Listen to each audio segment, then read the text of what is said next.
to what we want. Way to what we want. We are Saudi. Way to what we want. Newcastle is now owned by Saudi Arabia. But why is the club and Premier League insisting against reality that the Magpies aren't controlled by the kingdom? We'll analyse the completion of the protracted and controversial takeover. Then later, this week's big interview on Sport Unlocked is with the NFL's Senior Vice President Chris Halpin on plans for more games in new overseas territories as the London series returns, and the challenge back in the US from the Premier League. Plus, what are his views on FIFA's plans for a biennial World Cup and how it impacts sports?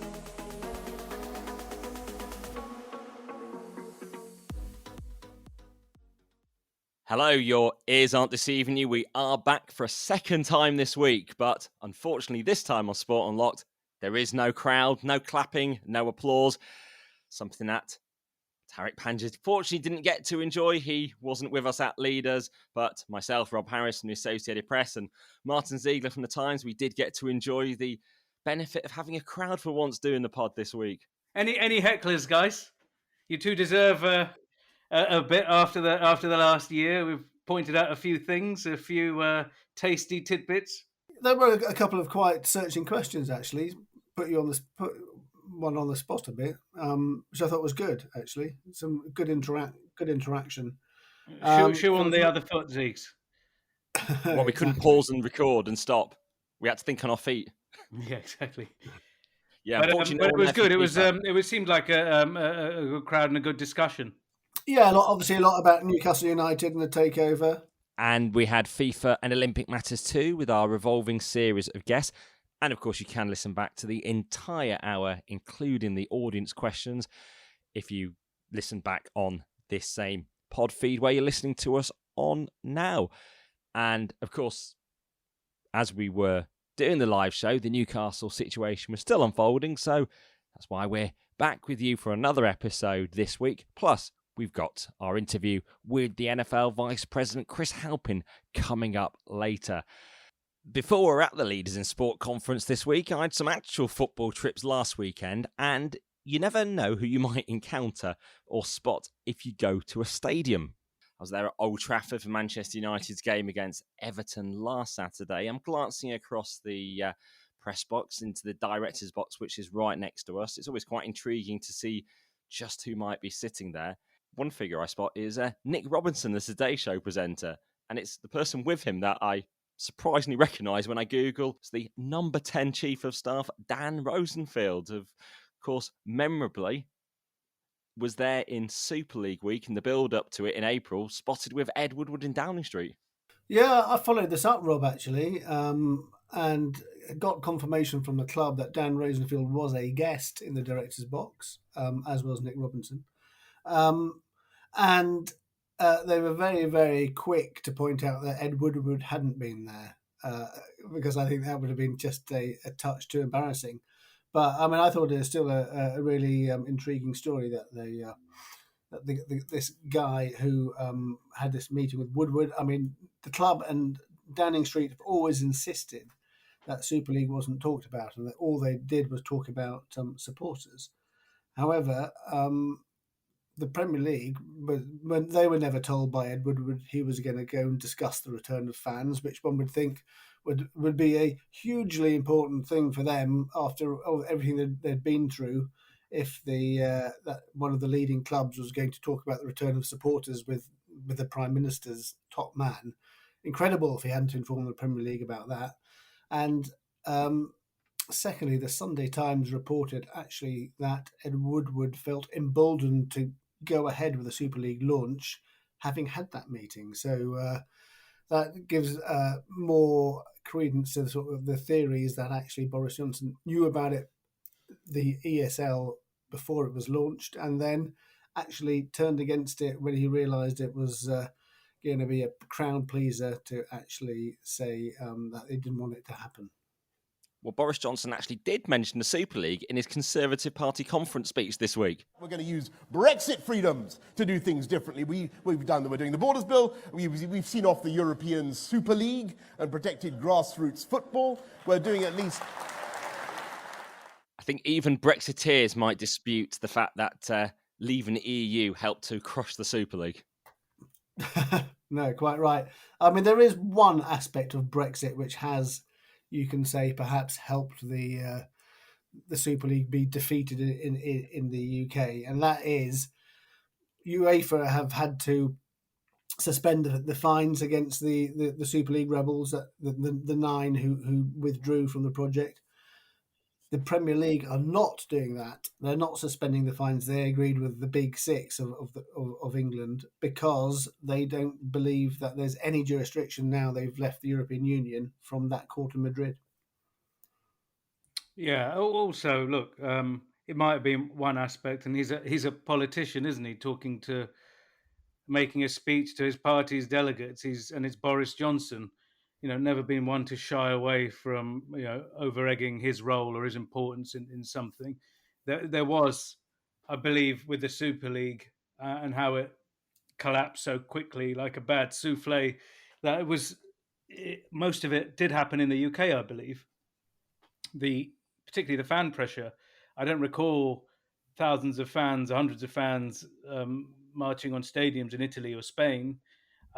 Equally, I don't recall politicians in those countries threatening legislation. But the idea that this was Johnson and Brexit that sort of destroyed the dastardly Super League is quite far fetched to think he did it on his own. Well, I did mention Nick Robinson was sitting next to the number 10 chief of staff, but even though he was with a down the street insider, it didn't stop him when he was interviewing Boris Johnson on the Today Show during the Conservative Party conference, saying, "Stop talking, Prime Minister." They weren't the only intriguing faces, though, I also saw in the Manchester United director's box, because, as can become quite familiar, I bumped into someone who we talked about on the pod last week. Peter Schmeichel, the former United goalkeeper, who was one of those FIFA legends out in Doha in September, really championing biennial World Cups. And then last week he had that heated on-air exchange with Thierry Henry and Jamie Carragher disputing his role there. It's pretty interesting seeing him just a few hours after we dropped the pod. Yeah, I mean, sounds like a worthwhile trip, Rob. Andy Burnham was also there, Everton fan, not sitting on the same table as Rosenfield and Robinson. He was very much on the non-conservative, non-Manchester United table. Guys, speaking of directors' boxes, do you think it's possible we're going to see the Crown Prince of Saudi Arabia in a director's box near us anytime soon? That's a very good question, Tariq. And it'd be interesting to see if he sits in a completely separate director's box from the Saudi Public Investment Fund, which has bought Newcastle United, and as far as the Premier League are concerned, is a completely separate entity from the state of Saudi Arabia, despite the fact that bin Salman is the chairman of the investment fund and there's several ministers sit on the board. No, they are actually separate from the Saudi state, apparently. But have they worked that out, guys? In all seriousness, this issue of separation, the Premier League seem to be adamant about, even though no one seems to be willing to come on the record and talk to the press, despite this news of a Saudi Arabian takeover of a Premier League team being so significant. They seem to be adamant that this is a separate entity from the Saudi. How do they work that out? Well, this was all unfolding while we were on stage at Leaders, actually. I was keeping an eye on the developments, and we'd already heard that morning from within the Premier League that they were prepared to accept this takeover by the Public Investment Fund, a issue we'd covered for many years. It seemed to have stalled last year. Then we had that confirmation from the Premier League that they'd received legally binding assurances that the Kingdom of Saudi Arabia, as they put it, will not control Newcastle United Football Club. And that allowed them to approve the new owners and directors of the club. Now, Mohammed bin Salman isn't a director of Newcastle United, but he is chairman of the Public Investment Fund. And perhaps most significantly, all this, why would it be an issue for the Kingdom of Saudi Arabia to have any control? Why would it be an issue for Mohammed bin Salman to say be chairman of the club? It does leave more questions than answers. Obviously, we know what those overriding issues are in the background, whether it's human rights concerns, the piracy that has lingered over the takeover being stalled in the Premier League's own action. So is that what it is? We're sort of left with the open question. Well, why would there be an issue with them? Why are we left with an open question? Why are we left with an open question? If we go back more than a year, the Premier League took a different view then. So back in the summer of 2020, the Premier League said their view was that the Saudi Arabia state was the de facto, or would be the de facto owner, and that had to be declared on the owners and directors test paperwork. Now the Saudi consortium, they refused to sign that. That's why they pulled out. Why? We don't know why they refused to sign it, but I guess part of the problem would have been that once they had declared that was the case, then you would have that strange situation where the owners of Newcastle United, the state of Saudi Arabia, was a country in which you couldn't actually view Premier League matches of Newcastle United legally. So I mean that was a non-starter, and that would probably have been a reason for rejecting their takeover. So that's probably why they didn't agree to it then, because I think they feared the takeover wouldn't go through. What has been going on since then is sort of behind the scenes negotiations and manoeuvring, where the Premier League were, I think their lawyers told them they had to accept this, and they were trying to extricate themselves from the protracted legal battle that was only going to continue and be problematic for them. I think they thought there was a good chance of the Premier League losing, so that's why they've gone down this road of taking these legally binding assurances, and this sort of very sort of nebulous separation. That's why there's only one PIF member on the board, the non-executive chairman. Well, there's only one person who's very important in the PIF. Can we just for a second just recall that Saudi Arabia is an absolute monarchy?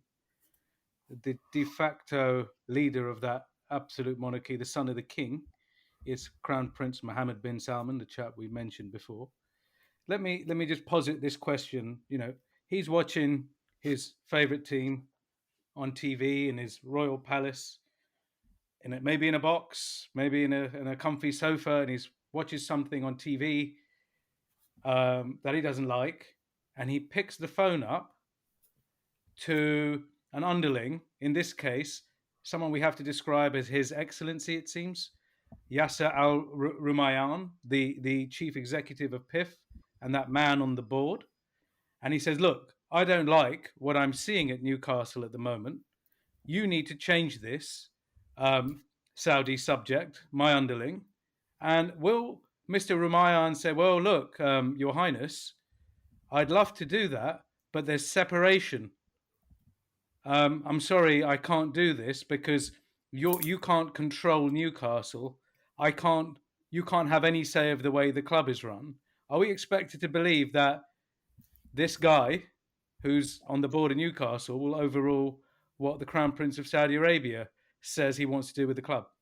Well, this is very interesting because I did get a chance to speak to Amanda Staveley after the takeover was completed on Thursday night. And one interesting question I had for us, when was the last time she spoke to Mohammed bin Salman about the takeover and about the prospects of owning Newcastle? And there was a sigh, hesitation, someone else in the call interjecting, and I did have to then press again because obviously it would seem slightly strange if she'd never spoken to the PIF chairman about this deal. And then she said, we haven't spoken to the Crown Prince about this for some time, a long time. So there have been conversations with Mohammed bin Salman about the takeover. But when she repeatedly says PIF is very much an autonomous, commercially driven investment fund, as she told me, and does not operate as part of the wider state. So there is that separation. But the board of PIF, it's 6 Saudi ministers. There is also then a royal advisor, and then the 8th person is the new non-executive chairman of Newcastle, Yasser Othman Al Royman, who the club is addressing as His Excellency on tweets. So he has that clear association with the state as well, and it does seem they're denying reality, and it creates one of these areas where we will keep on asking, we'll keep on questioning, rather than just trying to make us believe what we can see with our own eyes, which is the PIF ownership structure. Rob, if it is as autonomous, this organisation, PIF, just like a lot of questions sort of fall from that categorization. Really complicated jumble of words Amanda Staveley used to describe that organisation. I sort of Googled those words all together, and the things that came up were autonomous cars. You know, those driverless cars and things. I've never heard of a fund described that way. But anyway, it's called the Public Investment Fund, not the Private Investment Fund. So that already tells you it's a vehicle of the state, and in general, it describes itself as a sovereign wealth fund, so a fund on behalf of the state. And thirdly, when you hear Mohammed bin Salman and all these other leaders of Saudi Arabia at the moment, they've got great grand plans for their country. This is going to be the biggest transformation of Saudi Arabia probably since it was founded by his great grandfather. What they're trying to do, a number of new industries, billions of dollars being poured into it, and one of the engines, or the chief engine motoring this new Saudi Arabia, is the Public Investment Fund. Is this group $500 billion fund, biggest in the world? That how is that? So we got to stop asking ourselves. In the end, we're just going to, like you said, we're going to hit a wall here, because as far as I'm concerned, the Public Investment Fund is a state-controlled, state-backed operator, and we need to stop having this dance. That said, what about the Premier League's relationship with the truth, the relationship with the media? This is one of the biggest things, one of the most significant moments, I would say, in Premier League history. We have had, in the last 24 hours, as we record this podcast, anonymous briefings that don't really say anything, that have been parroted by reporters, certainly in the UK and elsewhere, without any context, any name to that. We've had that three paragraph press release that raises more questions than answers. And as we try and ask any questions to flesh this out, sorry, we can't say any more. And then we might have, again, someone connected or people to the Premier League offering to brief anonymously in ways that, again, don't make sense. This organisation, I want to ask you both, should it not be held to account? This is such a big deal. Should someone significant from the Premier League not make themselves available to answer questions about this process? From the beginning, Newcastle fans are saying it lacked transparency, and now it's gone through. It also lacks transparency. What do you guys think? Do you think it's okay just to have a 3-paragraph press release and everyone moves on?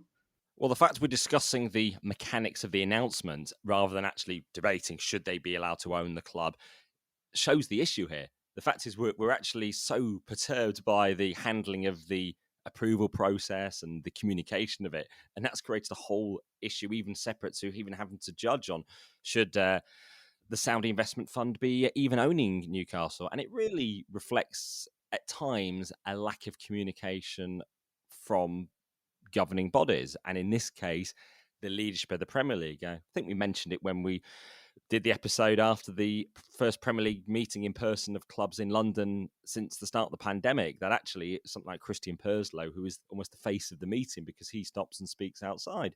And the Premier League, I think, should actually have a bigger voice. There is a chief executive, Richard Masters, who, fans are looking to actually hear from. Yeah, I am absolutely all in favour of much more communication and the chance to ask people some serious questions. Definitely. I mean, you can. It would be unusual. I know it is a very unusual process. But it would be unusual for the Premier League to hold a press conference after any takeover. But I absolutely take your point. It has been a very unusual process. I mean, I'm really intrigued as to what some of the other clubs are going to think, because I'm sure some of them are going to be unhappy about this, not just because of the competitive aspect of it, but So we know there are quite a lot of people in football who are opposed to states being involved in the ownership of football clubs. I mean, Javier Tebas at La Liga, for example, is always railing about it. So I would not be surprised if some of the clubs are of that same view, some of the other Premier League clubs.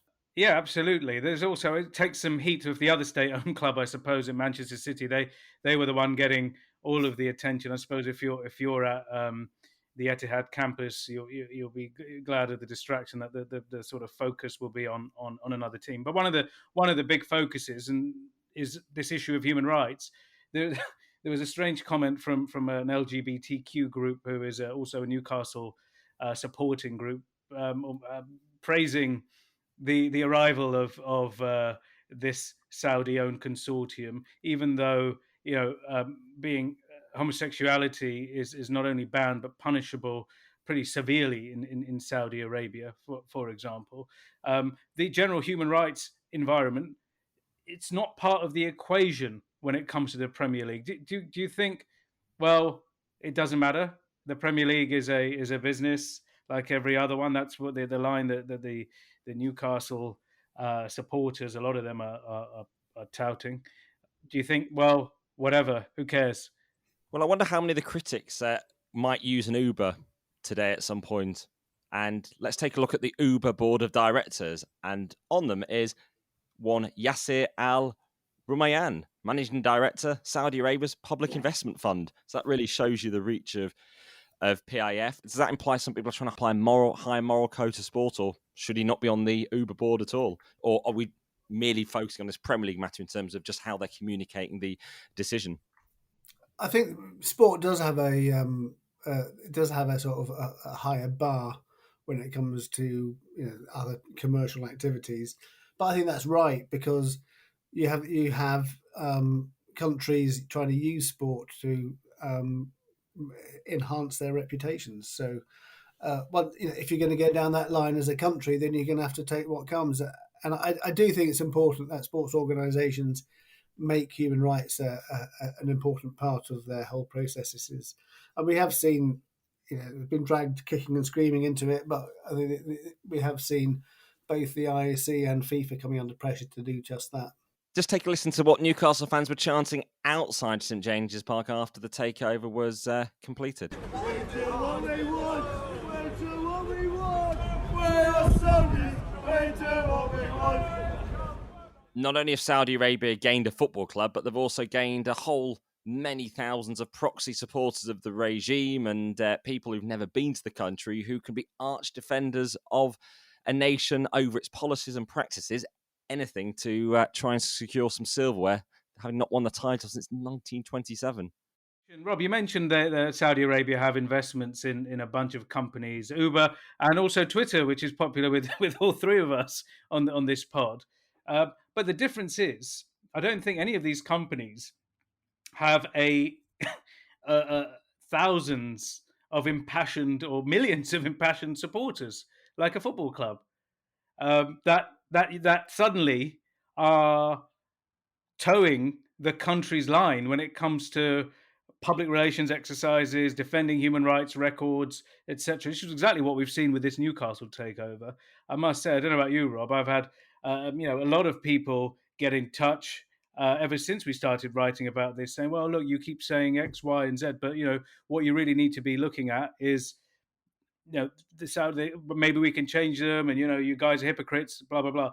You look at the Twitter profiles of these people, and suddenly they've got a Saudi flag, a picture of Mohammed bin Salman, etc. And I can't imagine people getting so hot and bothered and supportive of Saudi Arabia if something happened to Uber or Twitter or any other company. Football and football teams carry a different weight, don't they? They certainly do. And Tariq, unfortunately, you've got to leave us now as we turn for the first time on Sport Unlocked to the other variety of football, because the NFL's International Series is back and the NFL is in London.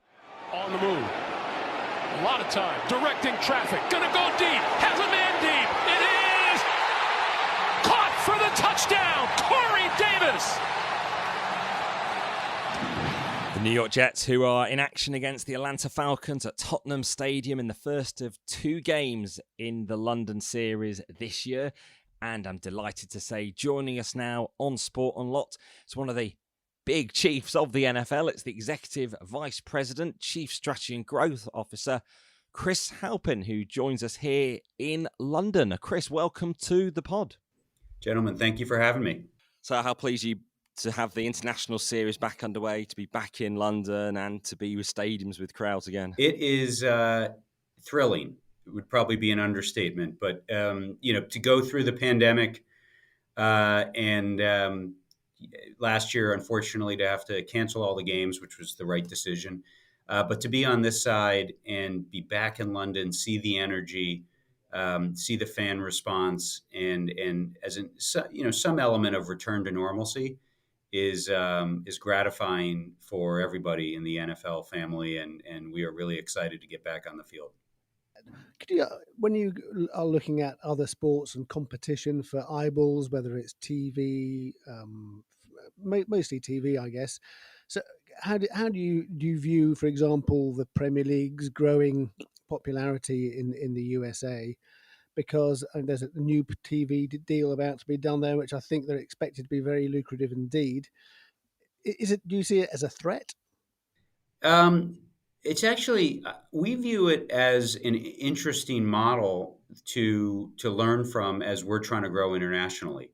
In many ways, we are both very high quality attacker sports coming in to take share and bring new experiences to those fans. We don't view them as competitors domestically. In many ways, the broadcast windows, for instance, the Premier League, don't overlap with us and are very complementary to NFL windows, and it helps both of us, I think, in both markets. I would take the over on the value that they will get for their rights in the U.S. I think it is, obviously coming off a lower base. I think NBC has done an exceptional job of positioning the Premier League. And I think it's also a distinctive product serving fans in the Saturday morning, Sunday morning time frame that and young, digitally engaged fans, which really syncs up with a lot of the dynamics that media companies are looking. But we work with them closely. We're actually having a health and safety conference that we and the Premier League are co-sponsoring next week in London, where our chief medical officers are coming over and working with them. We've got very good relationships with a number of the Premier League teams, Tottenham clearly as our partner here, but also overlapping ownership and information sharing. So, they're both massive sports markets with savvy fans. We feel good about serving those fans together. How are you currently assessing growth in the UK in particular? How you've been in London now for well over a decade, bringing the games. Is there a certain point when you really think actually you're either hitting the mainstream or it's a time to sort of accelerate it even more? Oh yeah, I mean, when you think about the growth we've had, there have been certain moments which are clear milestones. The extension that we agreed with Sky about a year and a half ago, and the development of a Sky Sports NFL dedicated channel was an important milestone because they've got all the data, right? They know what people are watching, when they're watching, et cetera. And both for Sky and also, BBC is our free-to-air partner, the data highlighting how young our audience is and how engaged is incredibly exciting for them. So it's the combination of viewing a lot of room to run and to truly leave the pandemic with all the numbers up and have even more momentum is more reason to crank it up. How we think about it is to move a team to London or to any market is there's similar conditions precedent for playing an international series game in that market, but they're just at a different scale because you've got to support a team 12 months a year and have the fan base that will will drive that team across the board. So we think about it across some key elements. Is the fan base big enough? Will they buy tickets? Will they engage, et cetera? Is the corporate partner base developed that you can sell suites, that you will have sponsors who build off of just what the team does itself? Strong government partner who will, putting on an NFL game is a major project.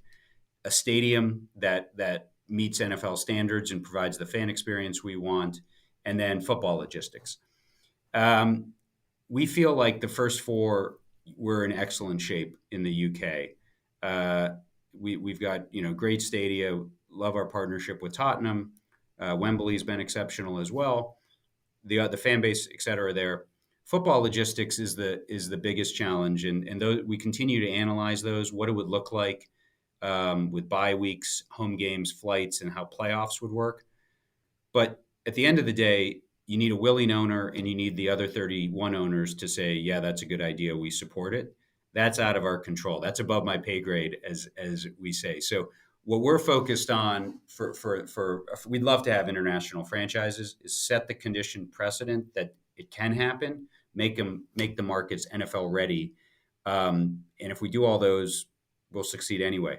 When you think about our overall strategy, Europe and building, we've proven out the model in the UK of 12-month a year fan development, the peak content of regular season games here, exceptional media partners in that cycle, keep them going, build the fan base, serve them on social media. We've proven that model out, and we've got a lot of room to run in the UK, but now a big point of focus for us has been, you look at Germany, that market is exceptional for us, and continue to add the ingredients there, which we can talk about.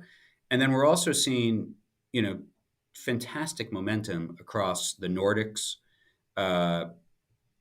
Central Europe, Benelux, and then interestingly enough for us in the last 2 years in France and Spain, where we had not really applied significant investment previously, and also interest from those countries in playing games. Long way off, a lot of work to do, but positive reinforcement of the momentum we have and the value of our game and the value of our content. So we should talk about Germany and some of the other elements, but we're going to continue to push forward across the continent. And I would say hiring Brett Gosper as head of Europe and UK was essential in that process, that to have somebody at his scale, experience, familiarity with growing rugby in countries where it's the number one sport or at the tip, and then also in it's a new attacker sport and everything in between. And putting on premier events was a huge win for us and an important element of our growth. It's there's obviously competition between Tottenham and Wembley Stadium to stage your matches. Do you see a situation where you just choose one of them in the future if you're just going to have one London venue, or are you do you think it helps to keep that competition going? So we have our long-term partnership with Tottenham, the only NFL specifically built stadium in the world outside the U.S. 2 years a game, two games a year through 2027. It works very well for us. The logistics there are excellent. The locker rooms, if you haven't seen them, are NFL specific. Everything down to female refereeing changing rooms and coaching changing rooms, because we've got great growing diversity there, but also space for large men and 50 plus players. So that fan experience is exceptional. Wembley has been a great home as well. We see value in continuing to have two facilities, but also the fans will speak of which they prefer, or which do they like having both? Do they like having the two different geographies in London? So no decisions now. There's pluses both ways, but we're really excited to be returning to Tottenham with Spurs and having the game back there these upcoming Sundays. Is there a dream market you'd go to if you could just land NFL in a country that you're not already, or you'd particularly like to win over? I meant some might say China or somewhere. Is there a particular country you would think was a dream to have NFL suddenly get a whole new load of fans you could take games to? Sir, there's a few different elements to that. So massive population bases, clearly, China, India, those markets, they align well in terms of growth patterns. So those are compelling from those factors. I think the time zone factor is really important for us and is underrated a lot when sports properties think about how can they grow their fan base internationally. Exposure to our 1 and 4 p.m. windows, 4 p.m. Eastern time windows, where you've got a huge volume of game. You can see Red Zone, which I think is the best sports media property in the world, and I can say that because I have no involvement in developing it. Geniuses preceding me developed it. But if you can have Red Zone in reasonable hours in a window, it's fan development magic. And it also allows us to play games. Time zones allow us to play games in those windows that will be broadcast across the U.S. and across the globe. So in that vein, I love Brazil. They've had a huge population, sports savvy, love physical sports. We've done well doing very little investment. There's a lot of room to run there. South Africa is another market, long way away, but time zones work well. Rugby savvy, and then we've talked about Europe. So we've only got so much time and investment, but between the huge population centers and the time zone countries that love physical sports, there's a lot we could unlock. We're seeing in football in England this week, takeover of Newcastle United by Saudi Arabia. We've got Qatar owning Paris Saint-Germain, Abu Dhabi owning Manchester City.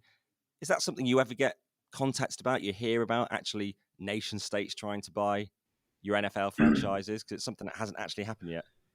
We have very specifically developed owner policies that have served the league extremely well. And to every NFL team has to be owned by a single principal with full voting control, and it needs to be a person.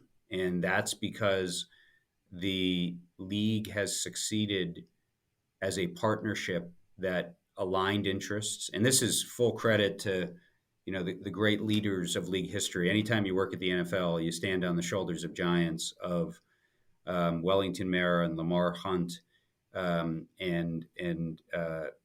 Dan Rooney and all of that, those individuals who were dedicated to the collective. And even owners who've come in and challenged it have come to realize 32 aligned owners is the best model in the world. So our ownership rules require a single principal, and that has served the league well. I don't see that being relaxed. But it could be a single person who is, say, sheikh in the Middle East. International ownership is very interesting to us as we grow. As in diversity of views, of experiences, digital savvy, those dynamics only improve the level of our discourse and challenge us as the league office to work that much harder and think that much more in depth. So very open, as NFL franchises don't come up for sale often, but those processes, the selling owner has significant control over who they choose to sell to. NFL has become particularly politicized, I'd say, in the last few years, particularly during the last presidency, and we sense that heat around it now. Where do you sense NFL is in terms of that, the way the sport can be politicized at times, or indeed, a reflection of some of the political red-blue divisions in the country, in the US, whether it's over things like taking a knee as well, and how do you navigate that as the league office? So when you look at our fan base, and there's very good research center called the Lucre Sports Poll that's been in business, I think, since '95, and tremendous time series data. Every sport, every state demographics, tracking the fan base. We have the biggest fan base in the United States. We have the most avid fan base in the United States. We have the most female fan base of any major sport. But what is truly striking is that when you look at about 70% of NFL fans, Americans are NFL fans. I don't really know who the other 30% are, but that's how it works. The demographics of our fan base, to your question, line up so closely to the demographics of the whole country in the U.S. Census that it's statistically amazing. We are slightly younger than the U.S. And racially, ethnically right on white, 1% lower on Hispanic, 2% more on African American. So we are the country, and in that vein, it is a challenge when there are issues that divide the country, especially on a regionalized basis. It's a challenge to meet in the middle and drive that connection. What I would say, though, is the unifying power of sport has evidenced itself so many times, and the momentum that we see in our sport and the focus on football is an important service we can provide. We also, though, can draw attention to challenges in our society, and we are strong supporters of our players in our Inspire Change program and driving greater equity, fairness, opportunity in all our communities, and there have been plenty of examples there, and also highlighting, through our Salute to Service program, the essential sacrifices and service that our armed services provide, and celebrating those. So it's an important element that we can provide of highlighting those dynamics in our society, but also we have seen, it's the greatest sport in the world, and you can bring communities together like no other, whether it's Kansas City or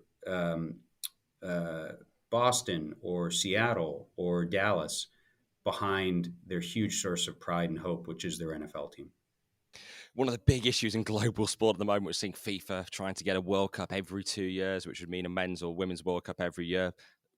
We've seen some European soccer clubs try to launch a Super League in the last year, always sort of changes to soccer. But actually, you're quite conservative, small c, in the world of the NFL. Your championship almost stays the same. Things don't really... You keep quite static in terms of how things look. How do you sort of view how soccer is constantly sort of changing competitions, creating new competitions, compared with, obviously, you maintain the status quo pretty much? Yeah, I would question the status quo. I mean, we just expanded to a 17-game regular season and also expanded our playoffs last year. We're an annual sport, so I don't think we can increase the frequency reasonably there. And the 32-team model works exceptionally well for us in terms of balance, divisions, all of those factors. I think, I'd push back as well. These 2 games this weekend will be the first international games played abroad by a domestically based sport. And, we're at the tip of the spear there. I think you'd also say we continue to evaluate our game, change rules. We think we're at in terms of player health and safety innovation, equipment technology innovation, advances in instant replay. We are in a very leading perspective across sports, and providing those insights that we garner to a number of others.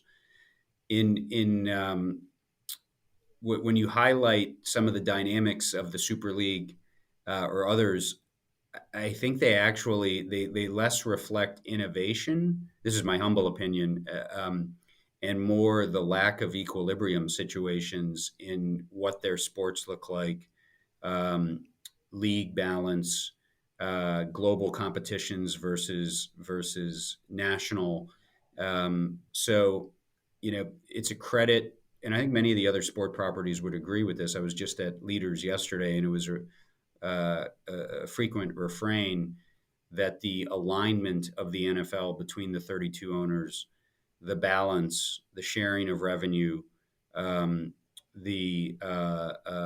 collective success enables us, humbly to avoid some of the major headaches that are permeating sports broadly, and will continue. In many ways, the pandemic exacerbated in terms of have and have-nots between in the same league or conference, and the risks of being overly dependent on game day ticket sales. So we never are complacent, and we feel like we can constantly improve the best sport in the world.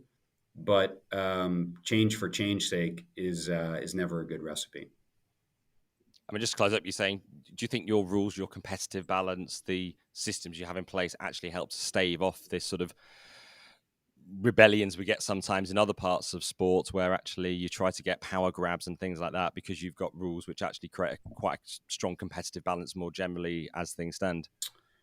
Yeah, I mean, it's credit to Roger Goodell and the owners that it is very much a partnership structure of collective success, and that goes all the way to the collective bargaining agreement, where the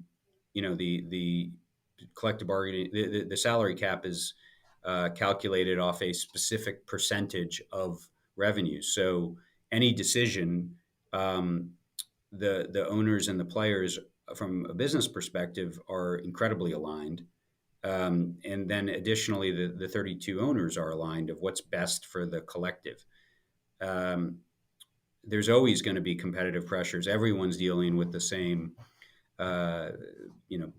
age-based fragmentation of sports media, the pressures and the transparency on ticket exchanges, and the need to continually provide exceptional experiences to merit your fans' decision to buy tickets, and so on. We're, again, I'm lucky to work at the NFL. We've only got so many games, limited inventory. They're all meaningful. I think with the expanded season, we're now at 284 total postseason and 286, I think, postseason and playoff games. That's very limited inventory to have to deal with in the scheme of all those factors, and everyone's important. We've got alignment, so there's good news there. But we never rest on our laurels, and are always constantly thinking about what's the next challenge that's going to come along. Well, Chris, it's been great speaking to you, and good luck with the games in the coming weeks. Thank you. I appreciate you guys having me on, and thanks for your questions. Great conversation. Well, we can be a bit football heavy, so good to get the American variety there and hear from the NFL. Yeah, I thought that was really interesting, and it's been a great pod again with you guys. Good to catch up live, Rob, and hopefully we can do it again soon. Absolutely so. If there's a stage waiting for us, we'll be there. But for now, for this second pod of the week, certainly a busy one, thank you everyone for listening. And if you've got any feedback, you can message us at Sport Unlocked on Twitter, Facebook and Instagram. Whatever sport you're watching in the days ahead, particularly if it's NFL, enjoy it, and we'll speak to you soon. Goodbye for now.